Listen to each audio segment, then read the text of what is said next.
দোস্ত একদম রান্না করতে পারি না, একদম রান্নাঘরে যাইতে পারি না, রান্নাঘরে গেলেই গরম লাগে। আমার মা আমাকে সব কিছু করে খাওয়ায়, ডিমটাও ভাজতে পারি না জানোস, ভাতও রাঁধতে পারি না। কিভাবে যে ভাত রান্না করে, আগে চাল দেয় না পানি দেয়, কিভাবে যে ভাত সিদ্ধ করে সেটাই জানি না। রান্না যে কি কঠিন, মানুষ যে কিভাবে গরমের মধ্যে দাঁড়িয়ে দাঁড়িয়ে রান্না করে, উফ, কিচ্ছু পারি না দোস্ত, কিচ্ছু পারি না। আমি বাসায় অনেক আহ্লাদি মেয়ে তো, আমাকে সবাই আহ্লাদ করে রাখে, কেউ আমাকে রান্না করে যেতেই দেয় না। একটা প্রেম করি জানোস, বয়ফ্রেন্ড আমাকে কি বলছে, এত ভালো বয়ফ্রেন্ড বলছে বিয়ের পর তুমি ঠ্যাংয়ের উপর ঠ্যাং তুলা শুধু খাবা, তোমার কোনো কাজই করতে হবে না, রান্না বান্নাটাও আমি করে খাওয়াবো। স্কুল কলেজে যারা এইসব চাপাগুলা মারছো তাদের কি এখনো বিয়া হয়েছে? তোমাদের তেলাইন্না বয়ফ্রেন্ড গুলা কি এখনো আছে, যেগুলোই বলছিল বিয়ের পরে তোমাদের রান্না করে খাওয়াবে এবং বাচ্চা কাচ্চা হলে তারা নিজেরাই পেলে দিবে, সেগুলা কি এখনো আছে? যাদের মিথ্যা আশ্বাসে শুধু মায়ের হাতের রান্না খাইতা আর ঘন্টার পর ঘন্টা রান্না বান্না না শিক্ষা, ঘরের কাজ কাম না শিক্ষা শুধু তাদের সাথে প্রেমালাপ করতা, তারা কি এখনো আছে, জীবিত আছে?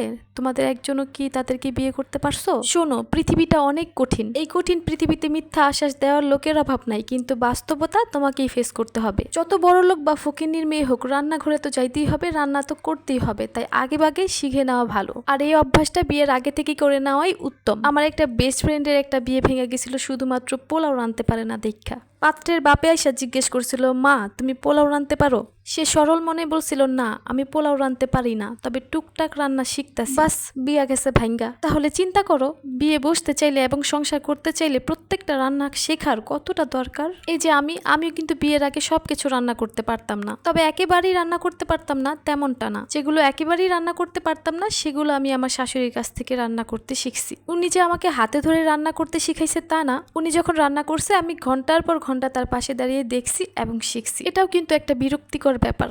যদি আমি বিয়ের আগে থেকেই সবগুলো আইটেম রান্না করা শিখতে পারতাম, তাহলে আমি বিয়ের পরপরই সবগুলো আইটেম তাদেরকে রান্না করে খাওয়াতে পারতাম এবং ইমপ্রেস করতে পারতাম। ভালো ভালো খাবার খাওয়াইতে পারলে সবাই আমার প্রতি খুশি হতো এবং আমার প্রশংসা করতো, প্রশংসা পাইতেও তো ভালো লাগে। তাইলে বুঝো, একটা মেয়ে মানুষ হইলে রান্না করার গুরুত্বটা কত বেশি। তাই যারা রান্না করতে পারো না অথবা ন্যাকামি দেখায় শিখো না, তারা রান্না শিখা ফেলো, কারণ পরের বাড়ির ভাত খাইতে হলে ভাত রান্না কইরা খাইতে হবে। তোমার সো কল বয়ফ্রেন্ড বা তোমার মা গিয়া তোমাকে রান্না কইরা দিবে না, এটা সম্ভব না, বাস্তবে এরকম হয় না। তাই অল্প অল্প করে এখন থেকে রান্না করে শিখে ফেলো এবং রান্না করাই নিজেকে অভ্যস্ত করে ফেলো। সবাই ভালো থাকবা, টাটা।